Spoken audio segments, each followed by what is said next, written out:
Hi everyone, welcome back to Recreational Sports at Home. My name is Katie Landrum and I'm the Assistant Director for Group Exercise at Recreational Sports. We're putting together some quick tips for you if you're feeling stuck at your desk or you need a little pick-me-up in the day to help you get through and to help you feel healthy, active, and engaged.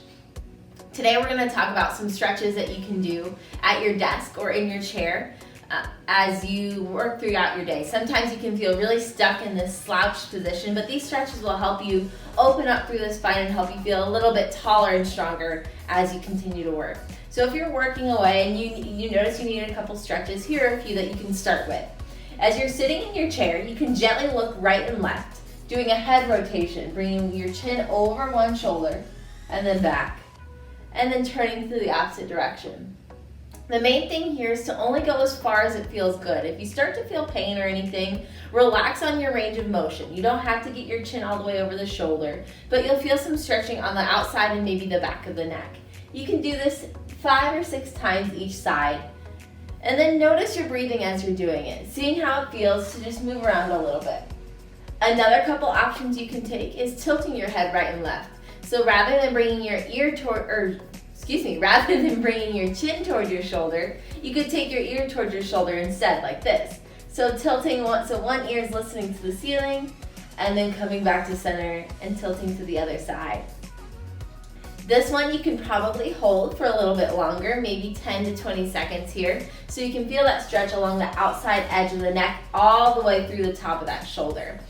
Even if it feels good, you can send the opposite hand out for a little bit of a different stretch depending on where you place it. In addition to that, we can work a little bit more into our shoulders. So one thing I like to do is I like to interlace my fingers, press my hands forward as if I'm trying to press the wall in front of me away. So I'll feel that stretch right in between my shoulder blades, and then I'll reach up, seeing if I can get as tall as possible. Being a little bit on the shorter side, I go for every inch I can. So reach up nice and tall, and then I let my arms go and feel that nice long spine there. So again, you can take that a couple times, feeling the stretch between the shoulder blades, and then that reach up, and then release. Good. So another thing we can do to stretch through our shoulders is to cross one arm across the chest, gently pull that arm closer using the opposite forearm, and trying to avoid that elbow joint, putting any extra pressure on it. Seeing if we can relax the shoulders away from the ears. And you'll feel that stretch in the outer edge of your shoulder or your deltoid muscle. Take a few moments to breathe here, maybe 10 to 20 seconds in that stretch. Shake it out, and then switch sides. Nice. And so then the thing to oppose those muscles on the backside, so the rhomboids in between the shoulder blades and the deltoids on the backs of the shoulders, we can do a chest stretch here. So you can either bring your hands to the backside of your chairs or your armrests and lift up and look up. That might feel nice. You can even interlace your fingers behind you if that feels okay.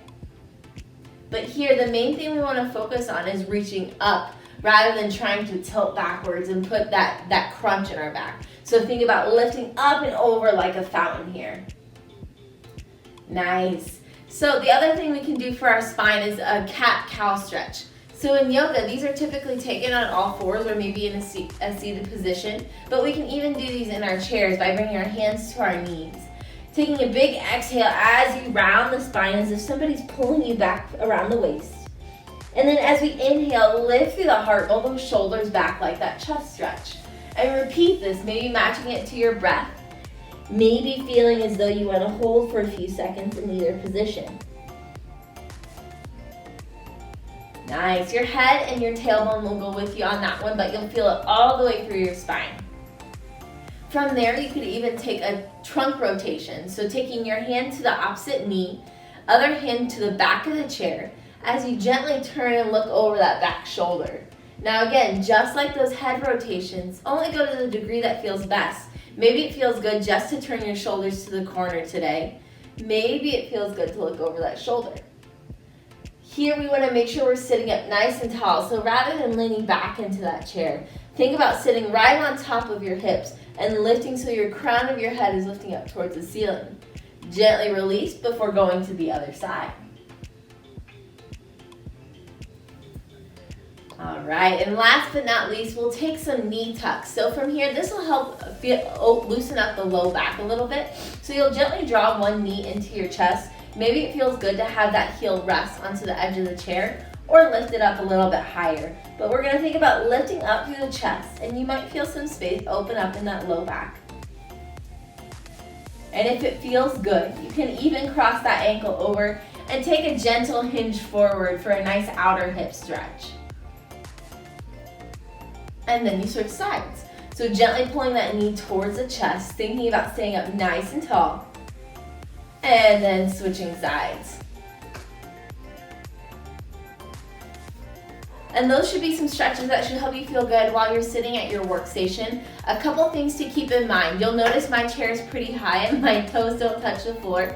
That's okay, just make sure you have somewhere for your feet to rest. If you're in a rolling chair, make sure you put the brake on so you're not rolling around too much until you have a steady surface. You can even do these seated on the floor if you need a break from your desk as well. I hope you find this quick tip helpful as you continue your work from home or your classes from home. If you have any questions or concerns or any suggestions for other things you'd like to hear about, whether that's a workout or another quick tip for your desk or for your life at home, feel free to use our Ask the Trainer or comment card on our recreational sports website.